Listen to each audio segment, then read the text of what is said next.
La diferencia entre una vida religiosa y una vida espiritual es que la vida espiritual no pretende haberlo alcanzado, sino todo el tiempo se desarrolla, ¿verdad? Por eso el apóstol Pablo decía, yo no pretendo haberlo ya logrado. Entonces, inconscientemente, cuando nosotros no participamos del desarrollo espiritual, lo que le estamos diciendo a nuestra mente es, yo ya lo sé, yo ya lo alcancé.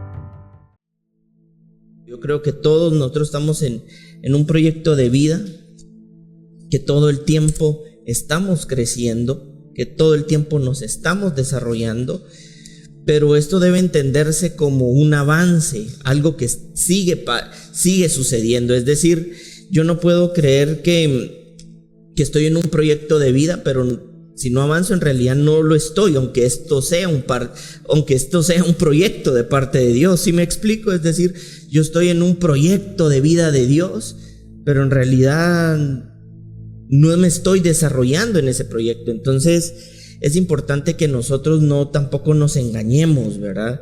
Sino que si estamos dentro del proyecto de Dios de vida, sea evidente que estamos dentro de ese proyecto de Dios, ¿verdad?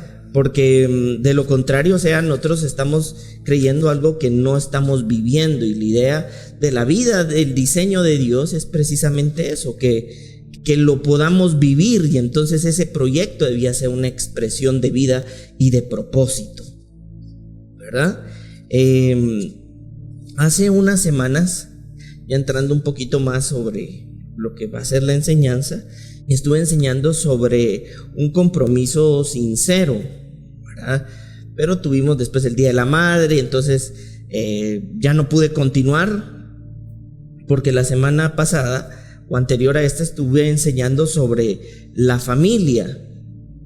Y es importante que nosotros nos demos cuenta que para crecer en el entendimiento de lo que una familia en diseño en la tierra debemos crecer primero en el diseño de la familia de Dios, ¿verdad? Porque si no crecemos en la familia del diseño de Dios, entonces, ¿qué modelo de familia replicamos? Probablemente el que tuvo la carencia de un padre, probablemente el que tuvo a los padres pero presentes pero a la vez ausentes, o probablemente la familia en donde crecí pero no fue mi familia. Sí me estoy explicando, es decir, no se trata de imaginar la familia de Dios, ¿verdad? No se trata de suponer y yo deseo que la familia de Dios sea esto, sino que empecemos a vivirla de tal manera que entonces podamos transmitirla, formarla de alguna manera en esta tierra desde la familia de Dios, ¿verdad? Entonces, parte importante de esto consiste en que podamos crecer en un compromiso sincero. Yo no sé si se recuerdan, pero cuando yo estuve enseñando sobre el compromiso sincero de la parte 1, hablamos sobre la parábola de las vírgenes, ¿verdad? Algunos lo tendrán presente, y si no, yo te invito a que participes de tus entrenamientos, ¿verdad? La diferencia entre una vida religiosa y una vida espiritual es que la vida espiritual no pretende haberlo alcanzado, sino todo el tiempo se desarrolla, ¿verdad? Por eso el apóstol Pablo decía, yo no pretendo haberlo ya logrado. Entonces, inconscientemente, cuando nosotros no participamos del desarrollo espiritual, lo que le estamos diciendo a nuestra mente es, yo ya lo sé, yo ya lo alcancé, pero la vida todavía no se enteró, ¿verdad? Es como cuando alguien le dice, estás feliz, y está serio, ¿verdad? Entonces, hacerle saber a tu rostro que estás contento, ¿verdad? O que estás feliz. Entonces, algo similar sucede con la vida espiritual. A veces nosotros decimos, o tal vez no lo decimos, pero no lo hacemos, ¿verdad? Y al no hacerlo, simple y sencillamente lo que nos estamos creyendo inconscientemente es que ya lo alcanzamos, ¿verdad? Yo estaba viendo algo que, como un dato importante, LeBron James es ahorita uno de los mejores basquetbolistas de la época, Al menos para mí Michael Jordan fue el mejor, ¿verdad? Pero LeBron James es ahorita como que el basquetbolista más importante de este tiempo. Y ahorita él en el equipo, creo que es en los Lakers que él juega, ¿verdad? Sí, ¿verdad? Está en playoffs, o sea, está como que en las finales, ¿verdad? De la NBA. Y a diferencia de todos, él se presenta 5 horas antes del partido a entrenar solo.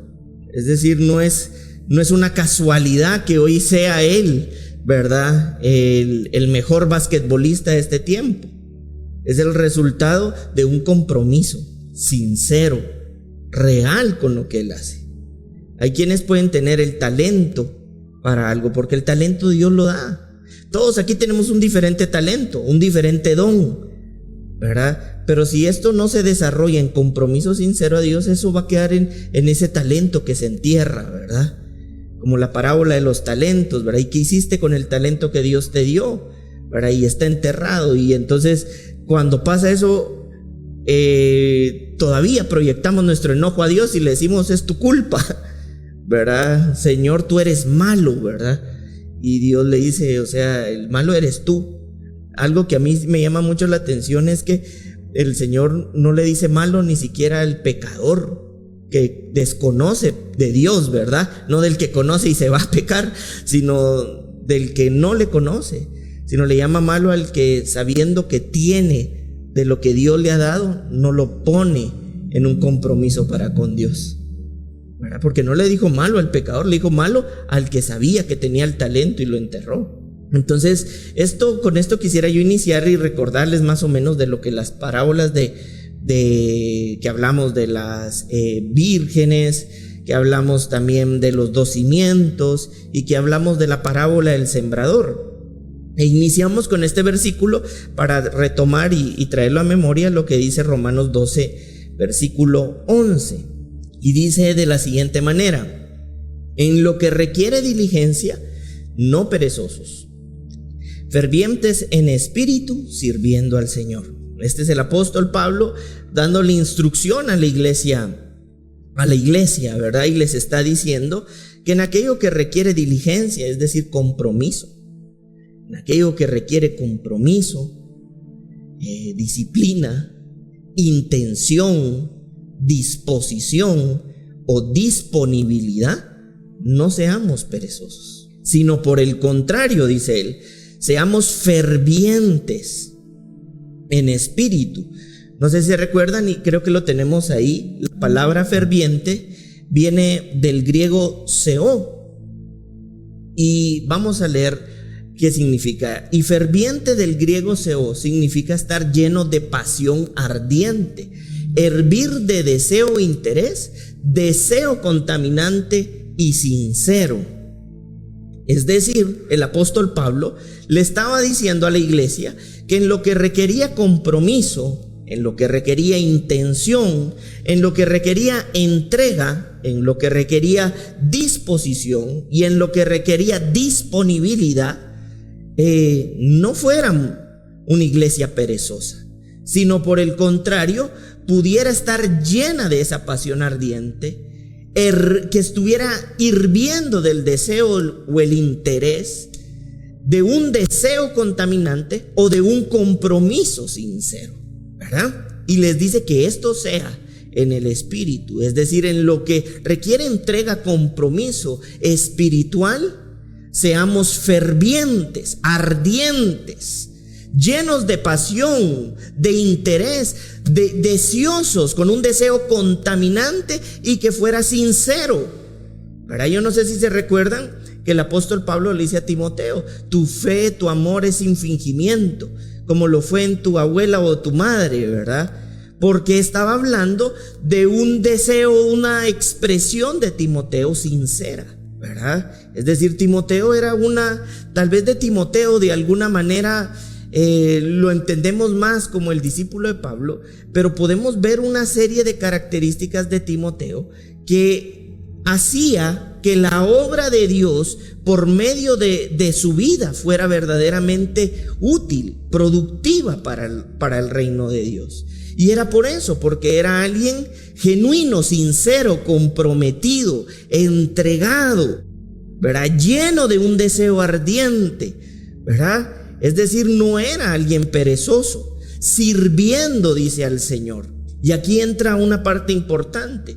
Cuando el apóstol Pablo le está hablando de servir al Señor, a la iglesia, les estaba enseñando básicamente que el servicio tiene dos áreas, ¿verdad? Tiene un área interna y tiene otra área externa. Es decir, nosotros no podemos ser cada día más efectivos en lo que hacemos sin que primero seamos lo que Dios, o empecemos a abrir nuestros ojos a lo que Dios ha trazado según su diseño en nuestras vidas. Y algo que se me olvidaba decirles era que yo les enseñaba que cuando el apóstol Pablo está hablándole a la iglesia, en esta palabra de fervientes, está utilizando una onomatopeya. Yo no sé quiénes saben qué es una onomatopeya. Y una onomatopeya es simular el sonido de algo, o de un animal, o de una cosa. Por ejemplo, muchos saben cómo hace un pollito, entonces saben hacer como pollito. A esa imitación del sonido como pollito se le conoce como una onomatopeya. O los perros ladran, ¿verdad? Entonces viene alguien y hace un sonido similar al del perro. Eso es una onomatopeya. Entonces, cuando el apóstol Pablo le estaba hablando de estar ferviente, estaba utilizando también la figura de una onomatopeya, simulando el sonido de una olla hirviendo con agua hirviendo, ¿verdad? Es decir, es un sonido intenso, ¿verdad? Que te hace saber de que algo está vivo, que algo está activo, ¿verdad? Y que si no te pones las pilas, se te va a rebalsar, etcétera, porque es parte de lo que produce el estar hirviendo, ¿verdad? Sobrepasa el recipiente en donde está. Entonces, cuando el apóstol Pablo está haciendo referencia a esto, está enfocándolo en que el servicio tiene dos efectos. Uno que sucede dentro del corazón del ser humano y otro que sucede fuera del ser humano, ¿verdad? Por eso es que aquí tenemos que traer a memoria cuando veíamos en la enseñanza del compromiso sincero lo que pasó con la parábola de las vírgenes. Hablaba la escritura de que habían dos tipos de vírgenes, ¿verdad? Una que 5 eran prudentes y las otras eran ¿qué? Insensatas, ¿verdad? Y veíamos en ese momento que la prudencia, traducido ya al español, hablaba de inteligencia, de sabiduría y de un cambio de la perspectiva interna que modificaba el comportamiento externo. Es decir, fue la transformación interna del corazón de estas vírgenes las que cambiaron el comportamiento de estas vírgenes sensatas.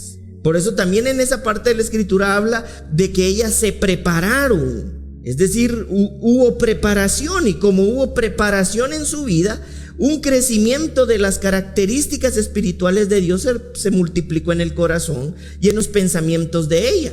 ¿Y cuáles fueron estas características de la prudencia? Crecer en inteligencia, crecer en prudencia y crecer en esa perspectiva interna que cambió su comportamiento externo.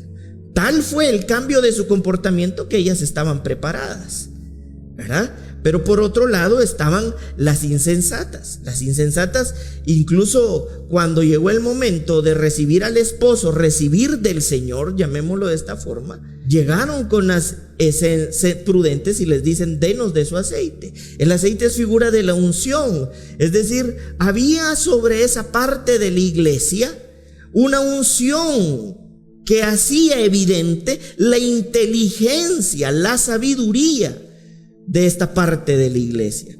Recordemos que hacíamos mención de que esta parábola es una parábola profética, ¿verdad? Que está haciendo referencia a la iglesia y al esposo del Señor. Entonces, cuando estamos viendo que de parte del esposo del Señor hay una multiplicación de lo que Dios es, se multiplicó la inteligencia, la sabiduría de Dios en la vida de estas personas. ¿Sí me están escuchando? Muy bien. Por otro lado, había una parte de la iglesia que era insensata, ¿Qué pasó con esta parte de la iglesia que era insensata? Tenía una carencia de entendimiento, ¿verdad? Es decir, no tenía desarrollada la inteligencia, no tenía desarrollada la sabiduría de Dios. Entonces, hay un proceso preparativo en el corazón de lo que el apóstol Pablo estaba haciendo referencia. O sea, hay un servicio que tiene dos dinámicas, una interna y otra externa.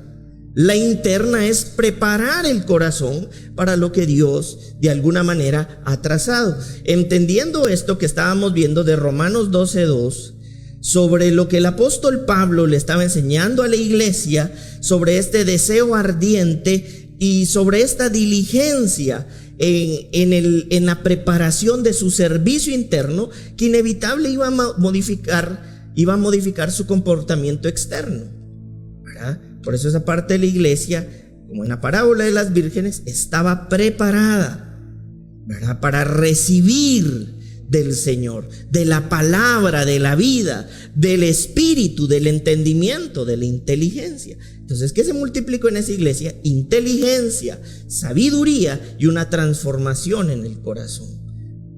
Amén. Vamos a ver entonces lo que dice Esdras 7:10. Entonces, desde el Antiguo Testamento vemos esta actitud que en algún momento el apóstol Pablo le estaba hablando a la iglesia de prepararse, ¿verdad? Porque Esdras había preparado su corazón para inquirir la ley de Dios, para cumplirla y para enseñar a Israel sus estatutos y decretos. Aquí vemos claramente lo que el apóstol Pablo le estaba diciendo a la iglesia en Romanos 12:11 sobre prepararse diligentemente, fervientemente en la palabra del Señor, es decir, en el servicio de Dios. Aquí vemos esos dos efectos, el pasivo y el activo, o el interior y el exterior. Esdras preparó su corazón para recibir la palabra, recibir al Señor como las vírgenes, ¿verdad? ¿Y qué sucedió entonces con esto? Que posteriormente Esdras estaba entonces capacitado para enseñar en Israel la palabra y para ese tiempo la ley de Dios. ¿Qué sucedió con las vírgenes? Prepararon su vida, su corazón para recibir al Señor, y entonces tuvieron la capacidad exterior de estar listas cuando el Señor se hace presente. Entonces aquí nuevamente nosotros podemos ver cómo ese comportamiento intencional en el desarrollo del crecimiento de la vida espiritual es necesario en la vida de los hijos de Dios. La bendita gracia de Dios nos hace saber a nosotros que Dios a nosotros no nos dejó solos en esta tarea, esperando que pudiéramos por nuestras propias obras o por nuestras propias manos producir algo que no tenemos. Pero es por eso que Él mismo hizo saber que nos era conveniente su partida para que pudiera garantizar su presencia. Garantizando su presencia por medio del Espíritu Santo, multiplica de su Espíritu Santo, de sus características o atributos en nosotros. ¿Y cuáles fueron esas características o atributos que vemos en la iglesia, en la parábola de las vírgenes? Inteligencia, sabiduría y un cambio de corazón que modificó su comportamiento externo. Por eso es que en algún momento el apóstol Pablo también hacía referencia a que se sabía de cuál era su comportamiento en una vida pasada, que inclusive había sido instruido a los pies de su maestro, ¿verdad?, de Gamaliel. Pero ¿por qué había existido una transformación en su corazón? Porque luego de ese encuentro con el Señor, Él preparó su corazón. Preparó su corazón de tal manera de poder recibir del Señor, y ese recibir del Señor y crecer en esa vida del Señor le permitió entonces levantarse como un hombre que multiplicó el servicio interno de Dios en su corazón. Y pues lo demás ya lo sabemos. Cuántas cartas que hizo el apóstol Pablo, porque al modificarse el ser, se cambia también el hacer. Cuando se transforma el ser, se produce un estado de bien ser. Y el que bien es, bien hace. Por eso es que el apóstol Pedro, cuando estaba delante del cojo, le dio de lo que tenía, no de lo que no tenía. Porque cada uno de nosotros nos multiplicamos en lo que somos. Por eso la preparación de nuestro corazón para recibir de la palabra de Dios es importante en el desarrollo espiritual. ¿Para qué? Para que entonces sea transformado nuestro ser, y transformando nuestro ser pueda modificarse nuestro hacer. Por eso también vemos en el Antiguo Testamento, en Ezequiel 3, capítulo 3, versículo 3, una instrucción que Dios le dio a Ezequiel y le dijo: hijo de hombre, alimenta tu vientre y llena tus entrañas de este rollo que yo te doy. Y lo comí, y fue en mi boca dulce como la miel. Nuevamente vemos en el Antiguo Testamento una experiencia que multiplicó el servicio interno de Dios en las entrañas de este hombre. Dios no le dijo: mira, léetelo solamente y ojalá acontezca algo. De alguna manera Dios le dice que incorpore la palabra de Dios a lo profundo de su ser. E incorporada la palabra a lo profundo de su ser, entonces también ya conocemos el resultado de lo que sucedió con Ezequiel. Ezequiel profetiza, anuncia, prepara un pueblo que parte de él estaba en cautiverio y otro estaba a punto de caer en cautiverio, pero que había caído en un cautiverio de su corazón, aun cuando no había caído todo el pueblo en ese cautiverio físico. Pero con el profeta Ezequiel estaba sucediendo algo. Dios nuevamente vemos que se repite lo que el mismo apóstol Pablo en Romanos 12:11 que veníamos explicando, sucede sobre el servicio, sobre incorporar pasivamente la vida de Dios en nuestro corazón para entonces cambiar nuestro hacer. Por eso Ezequiel, el nombre Ezequiel significaba hombre fortalecido, pero no era fortalecido porque había nacido bien fuerte, sino porque había incorporado por medio de la palabra de Dios y del Espíritu la vida del Señor a su corazón. Y entonces, ¿en qué se multiplicó Dios en el corazón de Ezequiel? En fortaleza, en entendimiento, en capacidad para estar listo en un tiempo en donde iban a ser conquistados. Es decir, su escenario era desafiante, pero él en el Señor estaba preparado. Nuevamente vemos la parábola de las vírgenes, que hay una parte de la iglesia que se preparó en la palabra, en la unción del Señor, en la unción de Cristo. Y entonces eso que multiplicó en la vida de Ezequiel un comportamiento diferente, porque hubo una perspectiva interna que cambió un comportamiento externo. ¿Sí lo estamos viendo? Y esto inclusive lo vemos también en Apocalipsis 10. Vamos a ir a Apocalipsis 10. Apocalipsis 10, 8. Y es Dios hablando ahora con el apóstol Juan. Y dice el apóstol Juan: la voz que oí del cielo habló otra vez conmigo y dijo: ve y toma el librito que está abierto en la mano del ángel que está en pie sobre el mar y sobre la tierra. Y fui al ángel diciéndole que me diese el librito, y él me dijo: toma y cómelo, y te amargará el vientre, pero en tu boca será dulce como la miel. Esto a mí personalmente me ministra gloriosamente, porque nuevamente vemos ahora en un nuevo pacto, en un nuevo testamento, que Dios replica nuevamente aquello que le dijo a Ezequiel. Es decir, había una incorporación en la palabra, de la palabra de Dios, de la vida del Espíritu, en el corazón del ser humano, en el corazón de su iglesia.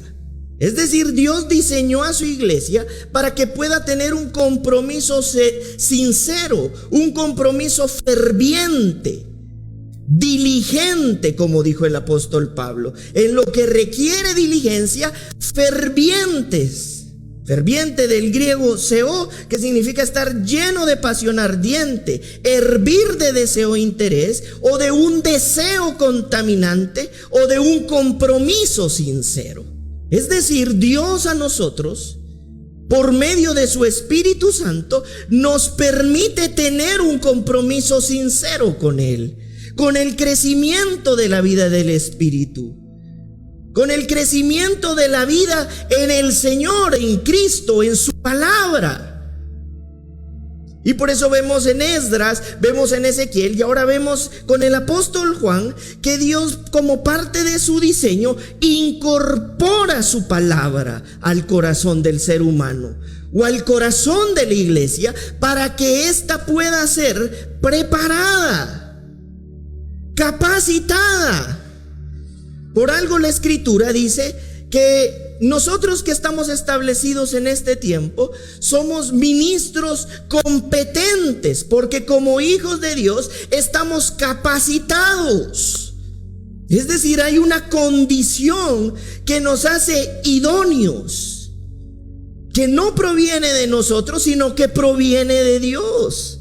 Y esos atributos de Dios multiplican entonces en ti, como en la parábola de las vírgenes, la prudencia. ¿Y qué es la prudencia? La inteligencia, la sabiduría, el cambio de perspectiva del corazón del hombre o del ser humano que modifica su comportamiento externo. Por eso en lo que requiere diligencia, no perezosos, sino fervientes. Y la palabra insensatas o insensatez, ya traducida al español, también hace referencia de una pereza. A esto se refería también el apóstol Pablo, en lo que requiere diligencia, fervientes, hirvientes del deseo contaminante y no insensatos como los perezosos, que después tienen falta de entendimiento. Y esto es poderoso y es glorioso, porque lo que Dios produce en nuestras vidas no nos prepara únicamente para que sepamos que hay una inteligencia espiritual o sabiduría de Dios en nuestros corazones, sino para la misma vida. Y si nos prepara para enfrentar esta vida con inteligencia, con entendimiento, con sabiduría, ¿cuánto no más nos va a preparar para ser la iglesia? La palabra también insensatez, traducida a su español, y ya lo hemos visto, significa sin control de la realidad. El Señor no preparó una iglesia en su diseño para que no tenga un control de la realidad, para que pueda ser una víctima de las situaciones o de los escenarios, sino por el contrario, por medio de la vida del Espíritu Santo, pueda ser preparado el corazón para enfrentar los escenarios de manera inteligente, entendida y con una modificación, una reconfiguración por medio del Espíritu que cambia el corazón de la iglesia. Entonces, por eso vemos en Esdras 7:10 que él preparó su corazón, entendía que el servicio no solamente tiene una parte activa, sino también una parte pasiva. Y la parte pasiva, que es la que produce una transformación en el corazón de la iglesia, es entonces la que cambia el comportamiento externo. Por eso es que también, y eso lo vamos a ver más adelante, y vemos aquí que dice... Entonces tomó el librito el apóstol Juan y yo sí me puse a pensar cómo era posible que si era dulce le amargara el vientre. Y esta respuesta nos la da la misma escritura en Proverbios 27:7. Miren lo que dice Proverbios 27:7. El hombre saciado desprecia el panal de miel, pero el hambriente todo lo amargo es dulce. En otras palabras, era una palabra profética para una iglesia hambrienta de la palabra de Dios. Por eso Esdras preparó su corazón, porque tenía un deseo ardiente, tenía hambre, tenía deseo, un deseo contaminante. Y es que el hambre, yo no sé cuántos de aquí han pasado hambre en algún momento. Tener hambre no es un lujo, es una necesidad. O sea, tú no sentís hambre porque vas a sentir hambre porque eso me hace sentir importante. No, tú sentís hambre porque es parte de la anatomía, fisionomía del ser humano alimentarse. Si no come se muere, si no se alimenta se muere. Entonces hay una parte aquí de la escritura que nos está enseñando que una de las características de la iglesia que del Señor debe tener es hambre por su palabra, es hambre por su espíritu, es hambre de su inteligencia, es hambre de su conocimiento, es hambre de su sabiduría. Y cuando hay una iglesia con hambre por su palabra, uno de los efectos que tiene esa iglesia es que prepara su vida, prepara su corazón para recibir la palabra de Dios, el entendimiento de Dios, la sabiduría de Dios, el conocimiento de Dios, la inteligencia de Dios. Y entonces ese corazón que se prepara para alimentarse, porque el hambriento disfruta la palabra como la miel, algo que también le pasó a Ezequiel, algo que también de alguna manera le estaba pasando al apóstol Juan. Vemos entonces con claridad cómo la vida del Espíritu empieza a multiplicar en el ser de su iglesia el entendimiento de cómo hacer en la iglesia y en la misma vida por medio de su Espíritu Santo. Por eso es que fue profetizada la causa primaria que iba a producir los efectos en el corazón de su iglesia. Y esto nosotros lo vemos en Ezequiel 36, 26, 28. Donde el profeta Ezequiel, valga la redundancia, profetiza la transformación de un nuevo corazón por medio de un nuevo espíritu. Y dice: os daré un corazón nuevo y pondré espíritu nuevo dentro de vosotros y quitaré de vuestra carne el corazón de piedra y os daré un corazón de carne. Y pondré dentro de vosotros mi espíritu y haré que andéis en mis estatutos y guardéis mis preceptos y los pongáis por obra. Habitaréis en la tierra que di a vuestros padres y vosotros me seréis por pueblo y yo seré a vosotros por Dios. Nuevamente vemos el servicio interno o pasivo, que es el que produce un efecto en nuestro corazón, es el que modifica, y lo dice aquí la escritura, el cambio de corazón es el que cambia el comportamiento externo. Por eso en la parábola de las vírgenes hubieron vírgenes que estaban preparadas. ¿Y por qué estaban preparadas? Porque fueron llenas de inteligencia de Dios. Hay escenarios en donde nosotros nos vamos a enfrentar probablemente solos, pero no carentes de la presencia de Dios, dándonos de su inteligencia, dándonos de su sabiduría, dándonos de su entendimiento, dándonos de su espíritu, dándonos de su conocimiento. Pero no es un azar del destino que eso suceda. Sucede con la iglesia que ha tenido un compromiso intencional y sincero en el desarrollo de esta vida espiritual. Por eso es que nosotros podemos ver inclusive en el Evangelio de Mateo, capítulo 5, versículo 6, una de las bienaventuranzas, pero les voy a leer solo esta parte. Dice: bienaventurados los que tienen hambre y sed de justicia, porque ellos serán saciados. ¿Y qué vimos en Proverbios 27? Que para el que tiene hambre, hasta lo amargo es dulce, ¿verdad? Es decir, de alguna u otra manera es importante que nosotros podamos, por medio del Espíritu Santo, ver nuestras vidas y podamos revisar también nuestros corazones, porque hay una obra perfecta de Dios que nos permite a nosotros poder crecer en esta vida. Pero hay una parte que solamente Dios puede hacer, pero hay otra que la realiza también el corazón que está dispuesto a desarrollarse. El corazón que tiene hambre, el corazón que comprende que necesita ser preparado por medio de la palabra de Dios.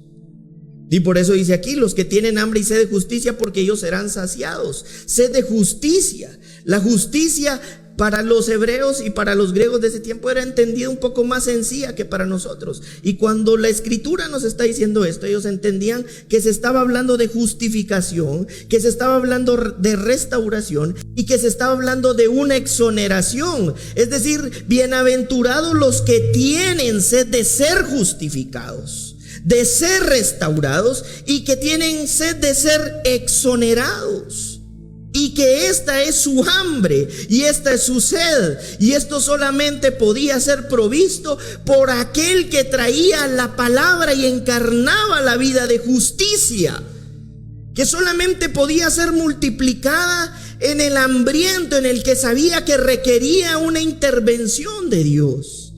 El que reconocía que necesitaba ser justificado, exonerado, libertado, restaurado. Hay una palabra de Dios para su iglesia que la liberta, que la restaura, que la exonera, para que pueda tener un compromiso sincero en el desarrollo de este proyecto de vida eterno de Dios, que prepara a su iglesia para ser diestra, inteligente, sabia, con conocimiento, no más víctima. Una iglesia conquistadora por medio de Dios, y no porque no viva escenarios difíciles. El insensato no tiene control sobre la realidad, y si bien es cierto hay muchas cosas que no tenemos bajo control, lo que sí tenemos es la oportunidad de caminar bajo la vida de Dios, que se convierte en nuestra realidad en medio de cualquier escenario, pero porque somos una iglesia que se preparó, que se implicó, que tenía hambre, que tiene hambre de la sed de justicia, que quiere ser saciada, que quiere entender por qué ha sido justificada, que ha sido exonerada, y que inicia un proceso de restauración dentro del diseño de Dios. Y entonces esa parte de la iglesia, como lo hizo Esdras, como lo hizo Ezequiel, como lo hizo el apóstol Juan, incorpora la palabra de Dios por medio del Espíritu Santo a sus entrañas. Y la palabra es más cortante que una espada de doble filo, que perfora hasta llegar hasta los tuétanos. Y aquí hay una doctora, y tal vez no sé si me equivoque, pero en los tuétanos está el ADN. Es decir, que si la palabra llega a lo profundo de las entrañas y llega hasta nuestros tuétanos, es porque existe una modificación por medio de la palabra profunda en el corazón, en lo que requiere diligencia, fervientes, no perezosos, sirviendo al Señor. El servicio al Señor tiene dos áreas: la pasiva, la interna, y la activa, la que transforma el ser y entonces cambia el comportamiento en el hacer. Una iglesia que tenga un deseo ardiente por prepararse, que tiene hambre de la palabra de Dios, de la palabra de justicia, la palabra de verdad, la palabra de entendimiento, la palabra de gracia, y se introduce y se abandona en el Señor. Bienaventurados ellos, esa iglesia, porque serán saciados. Por eso es que por medio de, y esto lo podemos ver inclusive en la carta a los Efesios 2:19, que en todo este proceso Dios nos da una nueva ubicación, un nuevo estado legal. Y ese nuevo estado legal, dice la carta a los Efesios 2:19, es de que ya no seamos más extranjeros ni advenedizos, sino conciudadanos de los santos y miembros de la familia de Dios. Es decir, Dios nos da un nuevo estado familiar, una comunidad espiritual. Hay estudios que inclusive ahora ya dicen que no todo pariente es familia y no toda familia es pariente. Por eso hay familias, hay familia que no necesariamente es pariente genético consanguíneo, pero por medio de la vida del Espíritu Santo Dios nos incorpora una familia, aunque no todos seamos parientes de sangre humana, pero sí por la sangre de Cristo, que altera nuestra genética espiritual por medio de su palabra y de su espíritu, para que podamos ser preparados los unos a los otros como una familia. Pero como decía el apóstol Pablo, preparemos nuestro corazón en lo que requiere diligencia, fervientes, llenos de un compromiso sincero, ardientes por el deseo contaminante. Es evidente cuando la vida del Señor inunda el corazón y los pensamientos de alguien. Como diría alguien por ahí, a la mujer embarazada el primer mes todos la ponen en duda, pero a los 9 meses nadie tiene duda. Cuando empezamos en nuestro andar en esta vida espiritual, muchos tal vez tengan duda, pero llega un momento en el que se hace evidente y ya nadie lo pone en duda, porque hay un deseo contaminante en la vida de Dios, en ese servicio interno que se multiplica en nuestro hacer.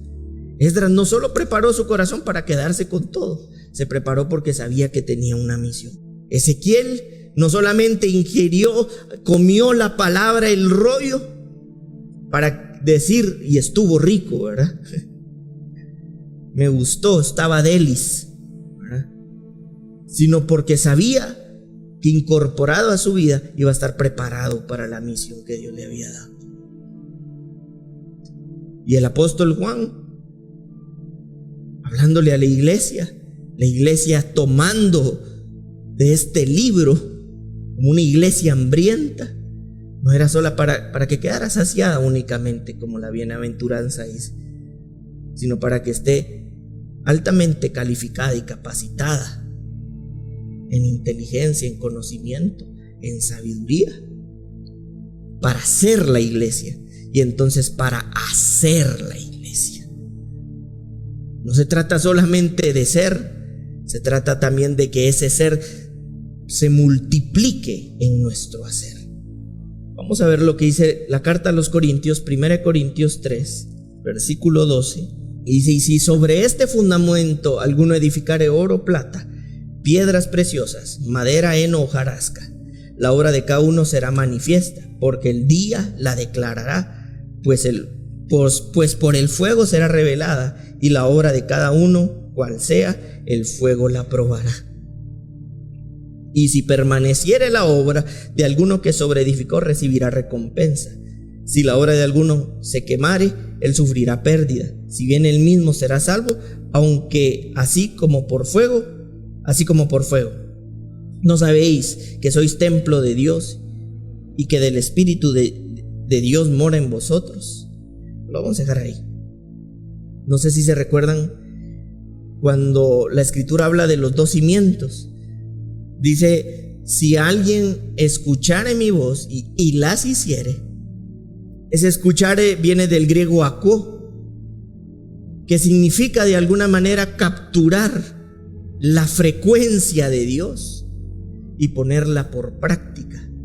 Y esa voz de Dios es la que multiplica en el corazón del ser humano la fe de Dios. Y este que captura el sonido de la voz de Dios y la hace, dice que vendrán los escenarios, el diluvio, las grandes lluvias, tormentas, pero no la traerán abajo. Pero por otro lado está el que no capturó la frecuencia de Dios y no la puso por obra, y vinieron los escenarios de lluvia y terminó en grande ruina. Aquí dice la Escritura que lo que hemos edificado, la forma en la que nos hemos comprometido en la vida del Espíritu, el fuego lo probará, para que también nosotros podamos ver sobre quién hemos puesto nuestras vidas, sobre qué fundamento nosotros hemos puesto nuestras vidas, sobre qué vida nosotros estamos creciendo y desarrollándonos, sobre qué palabra, sobre qué fe, sobre qué inteligencia, sobre qué sabiduría. Por eso después vemos hermanos que abandonan la fe, porque quizá lo que habríamos que revisar es sobre qué vida se preparó el desarrollo de esa vida. Como iglesia tenemos un llamado eterno, un llamado celestial. Pero este llamado celestial en esta obra consumada de Dios nos permite ser introducidos a eso consumado para entonces ahora poder hacer lo que antes no podíamos hacer.